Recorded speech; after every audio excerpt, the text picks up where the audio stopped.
오늘 성경 말씀은 요한복음 7장 25절에서 36절까지의 말씀입니다. 제가 봉독하겠습니다. 예루살렘 사람 중에서 어떤 사람이 말하되 이는 그들이 죽이고자 하는 그 사람이 아니냐. 보라, 드러나게 말하되 그들이 아무 말도 아니하는도다. 당국자들은 이 사람을 참으로 그리스도인인 줄 알았는가. 그러나 우리는 이 사람이 어디서 왔는지 아노라. 그리스도께서 오실 때에는 어디서 오시는지 아는 자가 없으리라 하는지라. 예수께서 성전에서 가르치시며 외쳐 이르시되 너희가 나를 알고 내가 어디서 온 것도 알거니와 내가 스스로 온 것이 아니니라. 나를 보내신 이는 참되시니 너희는 그를 알지 못하나 나는 아노니 이는 내가 그에게서 났고 그가 나를 보내셨음이라 하시니. 그들이 예수를 잡고자 하나 손을 대는 자가 없으니 이는 그의 때가 아직 이르지 아니하였음이러라. 무리 중에 많은 사람이 예수를 믿고 말하되 그리스도께서 오실지라도 그 행하실 표적이 이 사람이 행한 것보다 더 많으랴 하니, 예수에 대하여 무리가 수군거리는 것이 바리새인들에게 들린지라. 대제사장들과 바리새인들이 그를 잡으려고 아랫사람들을 보내니 예수께서 이르시되 내가 너희와 함께 조금 더 있다가 나를 보내신 이에게로 돌아가겠노라. 너희가 나를 찾아도 만나지 못할 것이요 나 있는 곳에 오지도 못하리라 하시니. 이에 유대인들이 서로 묻되 이 사람이 어디로 가기에 우리가 그를 만나지 못하리요. 헬라인 중에 흩어져 사는 자들에게로 가서 헬라인을 가르칠 터인가. 나를 찾아도 만나지 못할 터이요 나 있는 곳에 오지도 못하리라 한 이 말이 무슨 말이냐 하니라. 아멘. 요한복음 5장부터 잠깐 배경을 살펴보겠습니다. 때는 6월절이었고 예수님께서 예루살렘에 올라가셔서 베데스다 연못가에서 38년 된 병자를 고쳐주셨습니다. 그런데 그날이 안식일이었기 때문에 예수님을 본 사람들 중에는 어떻게 안식일에 병을 고치실 수 있느냐라며 예수님을 비난했습니다. 예수님께서 이들에게 내 아버지께서 일하시니 나도 일한다 라고 하시자, 그들은 예수님이 하나님을 아버지라 부르신 것을 두고 신성모독이라고 하며 더욱 예수님을 죽이려고 했습니다. 6장에서 예수님께서는 예루살렘에서 갈릴리로 옮겨오셨습니다. 예수님께서 오병이어의 기적을 행하시자 사람들은 예수님을 왕으로 삼으려고 했습니다. 하지만 예수님은 썩을 양식을 위하여 일하지 말고 썩지 않을 양식을 구하라고 말씀하시면서 자신이 생명의 떡, 영생의 밥인 것을 선포하셨습니다. 그리고는 나의 살을 먹고 나의 피를 마셔야 한다는 말씀을 하시자 이 말을 사람들이 못 알아들었습니다. 그래서 우리에게 살을 먹으라니 우리를 식인종으로 아느냐, 우리에게 피를 마시라니 우리를 무슨 흡혈귀로 아느냐라고 생각했습니다. 결국 많은 사람들이 예수님을 떠나가고 12 제자만 남게 되었습니다. 7장에서 예수님께서 초막절이 다가올 무렵이었습니다. 예수님의 동생들이 예수님께 찾아와서 갈릴리 촌동네에 여기 이렇게 숨어있지 말고 진짜 당신이 하나님의 아들이라면, 메시아라면 예루살렘으로 올라가라, 올라가서 공개적으로 자신을 드러내라 라고 예수님을 다그쳤습니다. 하지만 예수님은 공개적으로 올라가지 않으시고 조용히 예루살렘에 올라가셨습니다. 초막절 중반이 되자 예수님은 성전에서 가르치시기를 시작하셨습니다. 사람들은 그 가르치심의 지혜에 놀라면서도 한편으로 또 두 가지 기준을 가지고 예수님을 비판했습니다. 첫 번째가 학벌과 배경이었죠. 이 사람은 배우지 아니하였거늘 어떻게 그를 아느냐라고 하며 학벌과 그의 출신 배경을 들어서 예수님을 공격했습니다. 둘째, 안식일 율법을 들어서 예수님을 공격했습니다. 안식일에 예수님께서 38년 된 병자를 고치셨던 것을 기억하고 문제를 삼아 예수님을 공격한 것입니다. 여러분, 우리가 학벌이나 배경 같은 세속적인 가치나 율법이나 규범과 같은 죽은 전통을 기준으로 삼아 살아갈 때가 있습니다. 다 무시하자는 것이 아닙니다. 우리가 어떻게 세상을 살면서 세속적 가치를 초월해서 살 수 있겠습니까? 돈이 필요합니다. 돈이 중요합니다. 더 많은 돈을 벌려고 애를 쓰고 힘쓰는 것이 나쁜 것이 아닙니다. 우리 자녀가 좋은 대학에 들어가는 것도 이게 정죄할 일이 아닙니다. 제가 작년이었나요?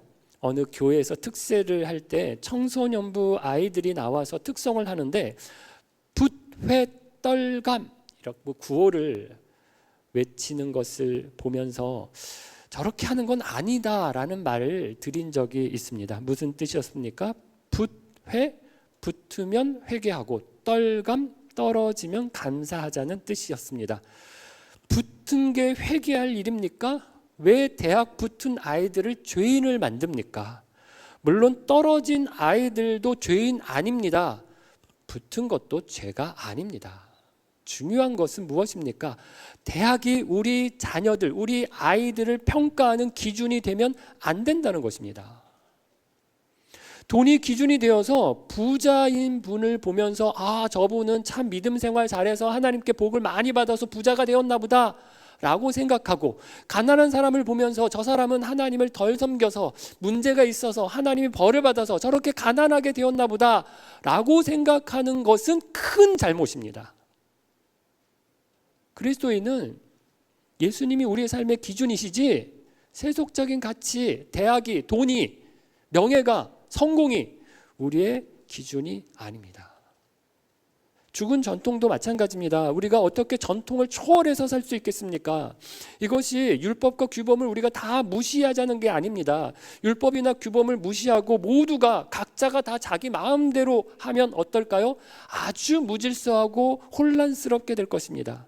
문제는 원리를 모르고 의미를 모른 채 그저 전통적으로 하던 것이니 습관대로 하는 것입니다. 그곳으로 자기를 가두고 다른 사람을 판단할 때 우리는 본질을 잃어버리고 죽은 전통에 매이게 되는 것입니다. 그래서 여러분, 우리가 자꾸 질문해야 합니다. 이거 왜 하는 거지?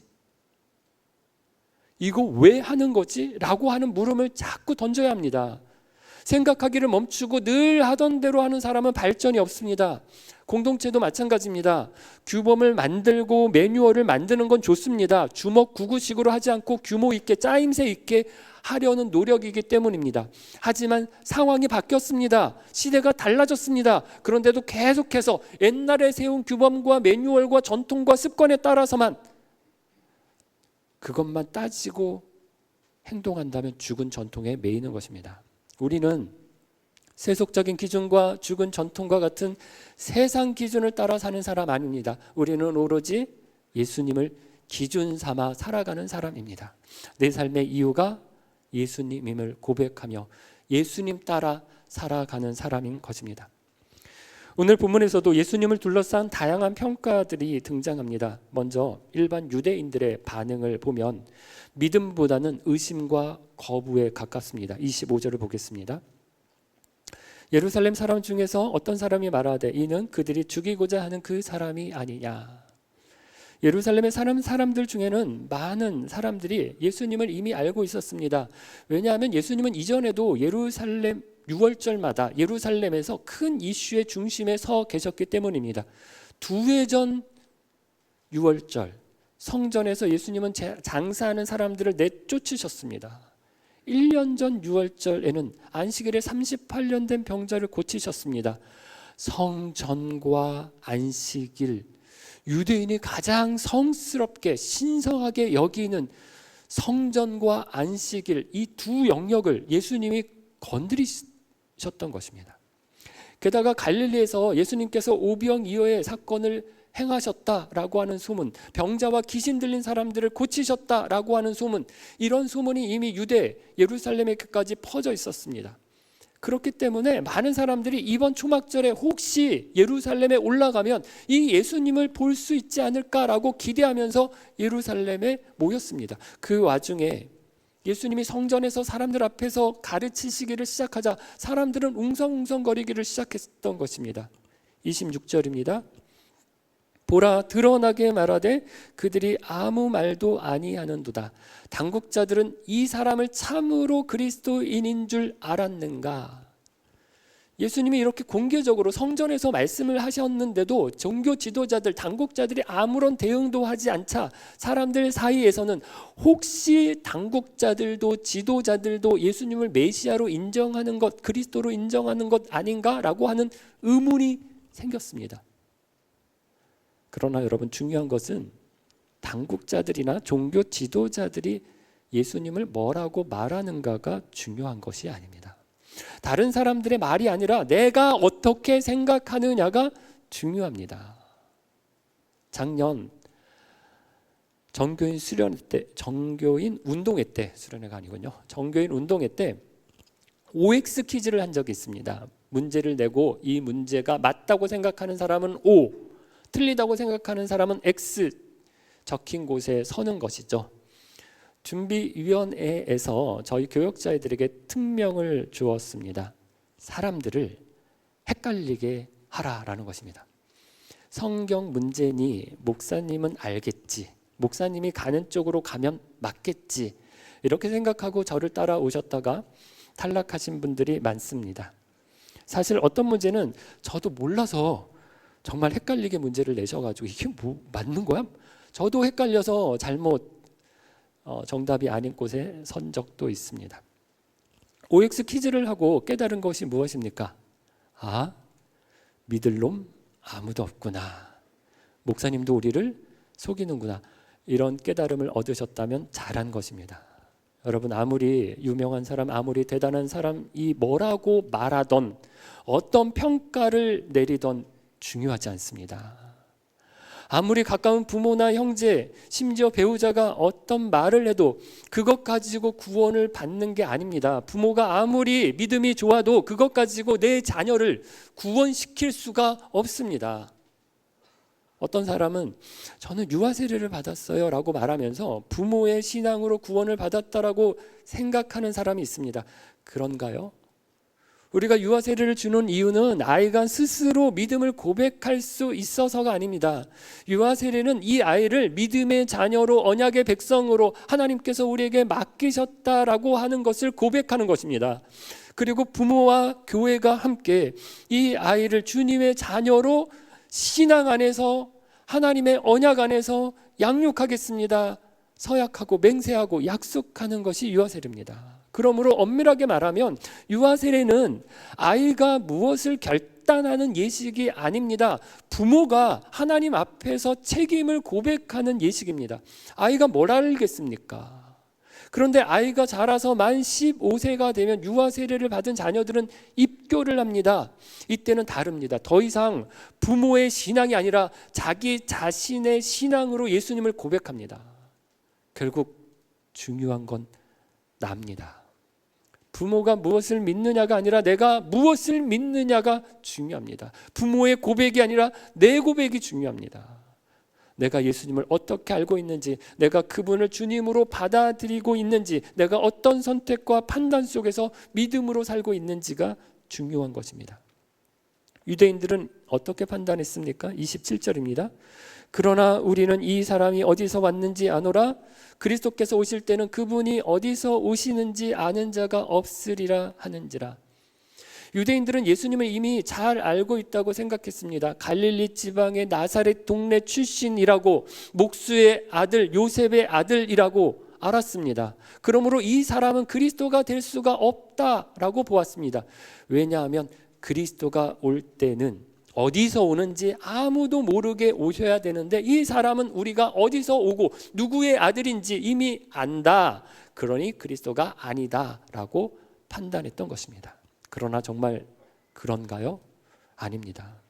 예언이 되어 있습니다. 구약의 미가서 5장 2절에서는 메시아가 오시는데 베들레헴에서 태어나실 것이다라고 분명하게 예언되어 기록되어 있습니다. 실제로 예수님께서 태어나실 때 동방 박사들이 별을 따라서 예루살렘까지 왔다가 별을 잃어버렸습니다. 그리고 헤롯 왕을 만나서 왕이 태어나신 곳을 물었습니다. 이때 왕이 대제사장들과 율법학자들을 불러서 물어보았죠.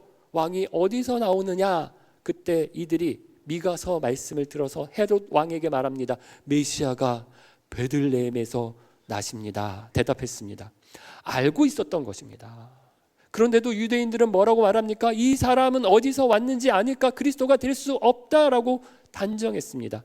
그들이 미가서의 예언의 말씀을 몰랐기 때문일까요? 아닙니다. 믿기 싫었기 때문입니다.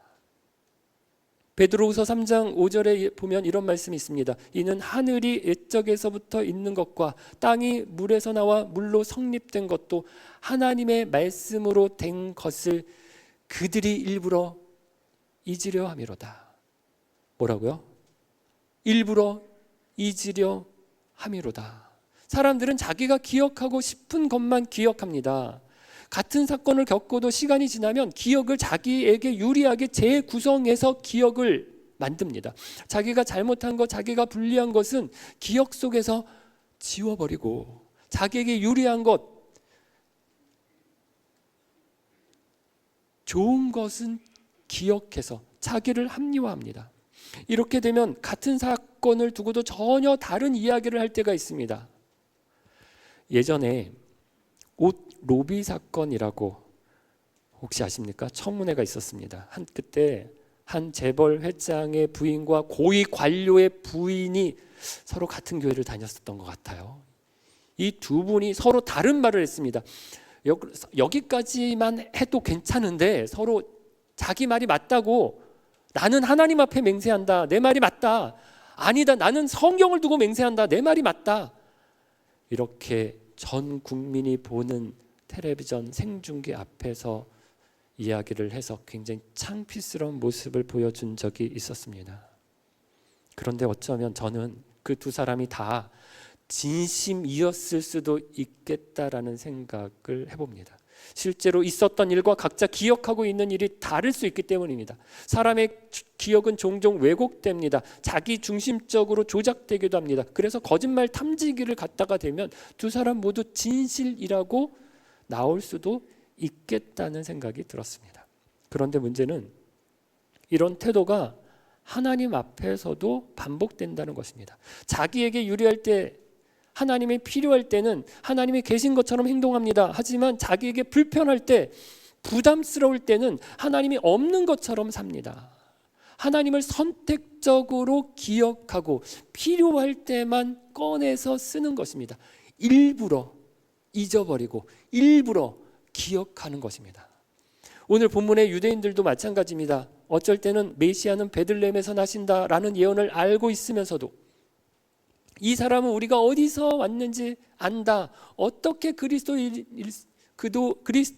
수 있느냐 믿기를 거부했습니다. 왜 그렇습니까? 안 믿고 싶은 것입니다. 이미 마음에 안 믿기로 결심했습니다. 그러니 이러면 저래서 안 되고 저러면 이래서 안 되고 계속해서 핑계를 댑니다. 결국 문제는 지식이 아니라 마음의 태도입니다. 믿고자 하면 믿을 이유가 보이지만 믿지 않으려고 작심하면 아무리 명백한 증거를 들이대어도 끝까지 부정하게 되는 것입니다. 예수님을 믿지 않은 이들만 있었던 것이 아닙니다. 아예 예수님을 죽이려고 하는 사람들도 있었습니다. 30절을 보면 이렇게 기록되어 있습니다. 그들이 예수를 잡고자 하나 손을 대는 자가 없으니 이는 그의 때가 아직 이르지 아니하였음이러라. 32절입니다. 예수에 대하여 무리가 수군거리는 것이 바리새인들에게 들린지라. 대제사장들과 바리새인들이 그를 잡으려고 아랫사람들을 보내니. 종교 지도자들이 본격적으로 예수님을 붙잡으려고 했습니다. 대제사장과 바리새인들이 같이 연합하여 아랫사람들을 보냈다라고 합니다. 성전 경비대를 가리킵니다. 하지만 그 시도는 실패했습니다. 이유가 무엇인가요? 30절입니다. 이는 그의 때가 아직 이르지 않았기 때문입니다. 하나님께서 막고 계셨던 것입니다. 그렇다면 예수님의 때는 언제입니까? 지금은 초막절 가을입니다. 우리로 치면 추수감사절쯤 되는 시기입니다. 하지만 예수님의 때는 그 다음의 봄 6월절입니다. 그때는 성전 경비대가 와서 겟세마네 동산에서 기도하고 계시는 예수님을 붙잡아서 잡아갈 것입니다. 골고다 언덕의 나무 위 십자가 위에 예수님을 달아서 죽일 것입니다. 그럼 모든 일에 하나님의 때가 있습니다. 아무리 지금 기도해도 변화가 없고 아무리 애를 써도 길이 보이지 않을 때가 있습니다. 하지만 기억하십시오. 하나님은 정확한 때에 일하고 역사하십니다. 열매가 맺히는 것도, 시험 지나가는 것도, 회복이 오는 것도 모두 하나님의 시간표 안에 있습니다. 좋은 일도 어려운 일도 다 하나님의 허락하신 때가 있습니다. 그렇기에 우리는 하나님의 때를 신뢰해야 합니다. 그리고 그분의 뜻을 구하면서 끊임없이 기도해야 합니다. 우리는 내일 일을 알지 못하지만 하나님은 내일 일을 아십니다. 그러므로 우리의 인생과 가정과 교회와 이 나라와 이 세상의 모든 때를 주님께 맡기고 기도로 살아야 하는 것입니다. 예수님을 믿지 않으려는 사람들, 예수님을 심지어 죽이려는 사람들에게 예수님께서 이렇게 말씀하십니다. 28, 29절입니다. 예수께서 성전에서 가르치시며 외쳐 이르시되 너희가 나를 알고 내가 어디서 온 것도 알거니와 내가 스스로 온 것이 아니니라. 나를 보내신 이는 참되시니 너희는 그를 알지 못하나 나는 아노니 이는 내가 그에게서 났고 그가 나를 보내셨음이라 하시니. 무슨 말씀입니까? 사람들은 예수님을 나사렛 출신 목수의 아들쯤으로 생각했습니다. 그래서 예수님을 안다고 생각했습니다. 하지만 예수님은 단순히 갈릴리에서 오신 분이 아닙니다. 하나님이 하늘에서 보내신 분입니다. 하늘로부터, 하나님으로부터 오셨고 하나님의 뜻을 따라서 이 땅에 오신 하나님의 아들이라는 것을 밝히십니다. 이어서 33절 34절에서 이렇게 말씀하십니다. 예수께서 이르시되 내가 너희와 함께 조금 더 있다가 나를 보내신 이에게로 돌아가겠노라. 너희가 나를 찾아도 만나지 못할 터여 나 있는 곳에 오지도 못하리라 하시니. 앞에서는 어디서부터 오셨는지를 말씀하셨다면 이번에는 어디로 가시는지를 말씀합니다. 예수님은 하나님께로부터, 하늘로부터 오셨고 다시 하나님께로, 아버지께로 돌아가신다라는 것입니다. 사람들은 예수님을 죽이면 모든 게 끝날 줄 알았습니다. 그러나 그렇지 않았습니다. 예수님은 죽음으로 끝나지 않으셨습니다. 십자가에 죽으셨지만 다시 살아나셨고 하늘로 올라가셨고 지금 하늘 보좌 우편에 앉아서 우리의 기도를 들으시고 역사하십니다. 그리고 성경은 분명하게 말합니다. 예수님은 다시 오십니다. 예수님의 오심과 가심, 여러분 이 단순한 두 개의 동사 안에 복음의 모든 진리가 담겨 있습니다. 예수님이 어디서부터 오셨는지 어디로 가시는지에 대한 이 말씀은 예수님의 신성과 구속 사역과 그리고 재림의 약속을 모두 담고 있습니다. 예수님은 여전히 자신을 거부하는 사람들 앞에서도 분명하게 선포하셨습니다. 나는 하나님에게서부터 왔고 다시 하나님께로 간다. 그럼 이것은 단순한 자기 설명이 아닙니다. 예수님이 곧 하나님의 아들이시다라는 것, 참된 구원자이시다라는 것을 선언하신 것입니다. 죽음의 위협 앞에서 진리를 외치신 예수님의 이 가르치심은 지금 우리에게 이렇게 묻고 있습니다.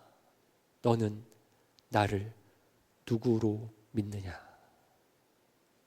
사랑하는 여러분, 신앙은 논리로만 설명되어 믿게 되는 것이 아닙니다. 모든 것이 이해가 되어서 설득이 되어서 믿게 되는 것이 아닙니다.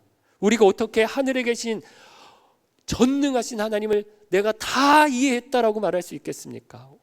오히려 믿으면 설명이 됩니다. 믿으면 이해가 되는 것이 많습니다. 믿고 나면 퍼즐 조각이 맞춰지듯이 설명되기 시작하는 것입니다. 성경도 그렇습니다. 어떤 사람은 성경을 읽다 보니 하나님이 계시다라는 것을 이해하게 되었다라고 말합니다. 성경을 통해서 하나님을 믿게 되었다고 고백하는 사람도 있습니다. 물론 그런 경우도 있습니다. 하지만 성경의 본질은 하나님의 존재를 증명하는 책이 아닙니다. 성경은 처음부터 이렇게 시작합니다. 태초에 하나님이 천지를 창조하시니라. 이미 하나님이 계시다는 것, 그분이 천지를 창조하신 전지전능하신 분이다라는 것을 전제하고 시작하는 것이 성경입니다. 이 전제를 받아들이면 어떤가요? 모든 것이 이해가 되기 시작합니다. 성경에 이어서 나오는 모든 이야기들이 다 설명되고 이해가 됩니다. 믿어집니다. 하나님이 계시고 그분이 전지전능하신 신이라는 사실을 믿으면 그분이 천지를 창조하셨다는 사실, 그분이 우리 사람을 만드셨다라는 사실, 그분이 노아 홍수를 일으키셨다는 사실, 출애굽과 홍해를 가르셨다라는 사실, 여리고성을 무너뜨리셨다는 사실, 해와 달을 멈추게 하셨다는 사실, 그분이 처녀에게서 아이가 나와서 우리 가운데 오셨다는 사실, 오병이어의 기적이며 죽은 사람이 살아난 일도 믿을 수 있습니다. 그러니까 어떤 사람은 또 이렇게 말할 수 있습니다. 기독교는 그러면 그냥 머리를 비우고 믿어야 한다는 말인가요? 그냥 맹신 집단인가요? 하지만 여러분, 믿지 않는 것도 믿음입니다. 하나님이 없다고 믿는 것도 하나의 신념, 믿음의 체계입니다. 우주가 저절로 생겼고 생명은 어쩌다가 만들어졌다라는 것도 어떻습니까? 굉장한 믿음입니다. 나라는 존재가 그냥 어쩌다가 우연히 여기 와서 사는 것이고 죽으면 아무것도 없이 다 사라져버리고 만다라고 정말 생각하시나요? 와우! 그것도 정말 대단한 믿음이십니다. 유대교나 이슬람교도 하나님이 계시다는 것, 그분이 전지전능한 분이라는 신이라고 하는 사실은 믿습니다. 문제는 그 하나님이 어떻게 인간이 되실 수 있느냐라고 하는 것입니다. 그래서 이들은 예수님을 믿지 못합니다. 하지만 여러분, 하나님이 전지전능하다는 것을 믿는다면서요, 전지전능하신 분이 인간이 되시는 게 불가능합니까? 불가능한 게 있습니까? 못하실 일이 없는 분이 왜 인간이 되실 수 없다고 말합니까? 제가 말씀드리고 싶은 것은 이것입니다. 생각 없이 무조건 믿으라는 말이 아닙니다. 제대로 알아보고 따져보고 믿으십시오. 문제는 우리가 얄팍한 지식과 나의 편견으로 판단하려 들지 말라는 것입니다. 자기의 기준과 경험에 따라서 예수님을 해석하고 받아들이려고 하는 것입니다. 그러나 그런 시선을 내려놓고, 내 기준을 내려놓고, 나의 경험을 내려놓고 그분을 있는 그대로 바라본다면 어떤 일이 일어날까요? 31절입니다. 같이 읽어보겠습니다. 31절 말씀. 무리 중에 많은 사람이 예수를 믿고 말하되 그리스도께서 오실지라도 그 행하실 표적이 이 사람이 행한 것보다 더 많으랴 하니. 예수님이 역사 속 실존 인물이라고 하는 것을 부정할 사람은 아마 많지 않을 것 같습니다. 공자, 석가, 마호메트가 실제 인물이었듯이 예수님도 2000년 전에 팔레스타인 땅에 사셨던 분, 십자가에서 죽으셨다라고 하는 것, 여기까지는 웬만한 사람이라면 거의 다 인정할 것입니다. 문제는 그 다음입니다. 그 예수가 하나님의 아들이시며 그 예수가 하나님께서 보내신 그리스도시며 그분이 우리의 구원자라고 하는 사실, 이건 모든 사람들이 다 인정하고 받아들이는 것은 아닙니다. 왜 그럴까요? 믿음의 영역이기 때문입니다. 그러나 믿음의 눈을 열어서 그분을 있는 그대로 바라볼 때 우리에게 진정한 변화가 시작됩니다. 사랑하는 빛소금 가족 여러분, 믿음은 구원의 마지막이 아닙니다. 믿음은 출발점입니다. 믿음은 구원의 문이 열린 것입니다. 종착역이 아닙니다. 그 문을 통해 들어가면 새로운 세계가 보이기 시작합니다. 그때부터 우리는 하나님 나라를 살아가게 되는 것입니다. 38년 된 병자를 고치신 예수님께서 오늘 우리 안에 있는 육신의 연약함과 마음의 병과 감춰진 상처까지 고쳐주십니다. 오병이어의 기적으로 배고픈 무리들을 먹이셨던 예수님께서 지금도 우리의 몸과 영혼을 풍성하게 채우시는 참된 양식이 되십니다. 예수님을 있는 그대로 바라보십시오. 그분에 대해 기록된 말씀을 읽어보십시오. 들어보십시오. 그분이 행하신 표적과 말씀을 마음에 새겨보십시오. 그리고 저와 여러분을 위해 이 땅에 오신 하나님의 아들 구원자 예수 그리스도를 만나는 놀라운 은혜를 누리시기를 바랍니다. 우리 하나님이 저와 여러분을 구원하시기 위해 아들을 주셨습니다. 한 영혼을 얻으시기 위해 그분은 오늘도 우리 가운데서 계속해서 일하고 계십니다. 주여, 믿음의 눈을 열어 주옵소서. 2000년 전 이 땅에 오신 예수님을 나의 구원의 주님으로 믿게 해 주옵소서. 예수님을 주인으로 믿어 하나님 나라를 살아가게 해 주옵소서. 풍성한 은혜 우리 가운데 채워 주옵소서. 나의 지식의 한계를 뛰어넘어, 나의 경험의 한계를 뛰어넘어 믿음의 눈으로 하나님 바라보는 저와 여러분 되기를 주의 이름으로 축원합니다. 함께 찬양 드리겠습니다.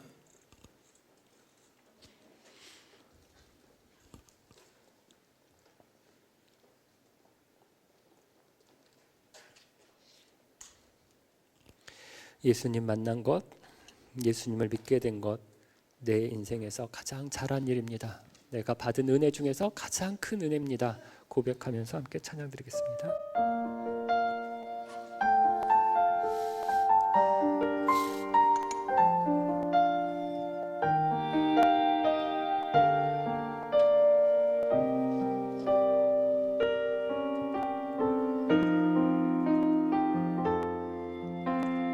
나의 평생에 가장 복된 일은 내가 예수님을 만난 것이라. 나의 평생에 가장 잘한 일은 내가 예수님을 주로 섬긴 것이라. 이 세상 살 동안 이 세상 살 동안 내가 걷는 길이 때론 험하여서 넘어질 때도 주의 강한 손이 나를 붙드시니 나는 예수님만 주로 섬기며 살리. 나는 주를 섬기는 것에 나는 주를 섬기는 것에 후회가 없습니다. 내가 걸어온 모든 시간 다 주의 은혜니 내가 걸어갈 모든 날도 주만 섬기며 살리. 오직 예수 이름 부르며 나는 주를 섬기는 것에 나는 주를 섬기는 것에 후회가 없습니다. 내가 걸어간 모든 시간 다 주의 은혜니 내가 걸어갈 모든 날도 주만 섬기며 살리. 오직 예수 이름 부르며 살아가리라. 이것이 나의 간증이요 이것이 나의 간증이요 이것이 나의 찬송일세. 나 사는 동안 끊임없이 주를 찬송하리로다. 이것이 나의 간증이요 이것이 나의 간증이요 이것이 나의 찬송일세. 나 사는 동안 끊임없이 주를 찬송하리로다.